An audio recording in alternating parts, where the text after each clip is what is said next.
আজকে আমার মেয়ে মিটি সরকারের হ্যাপি বার্থডে।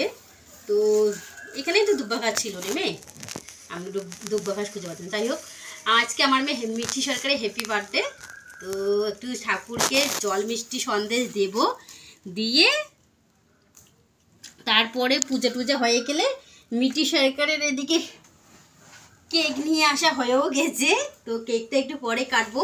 মিটি সরকারের ঠাকুরদা ঠাকুমা আসতেছে আর কি, ওর ভাই বোনুরা আসতেছে। তো আমি ততক্ষণে ঠাকুরকে জল মিষ্টিটা দিয়ে দিই, দিয়ে ওই জল মিষ্টিটা পায়েসটাই তুলে মিটি সরকারকে দেবো। তো ভাবলাম পূজাটা আগে ততক্ষণে সেরে নে, আত্মীয় স্বজন আসলে তো আবার তাড়াহুড়ো লাগবে, তখন রান্না করবো না। এদিকে রান্না আবার হয়েও গেছে অনেকটা অবশ্য। তো আগে জল মিষ্টিটা ঠাকুরকে দিয়ে প্রণাম করে তারপরে আমি আর কেকটা একটু পরে কাটাবো। ওরা সবাই আসুক তারপরেই কাটানো হবে। তো সব পুরো ভিডিওটা আজকে আমি তোমাদেরকে দিতে পারবো না, তো পারলে কালকে দেওয়ার চেষ্টা করবো।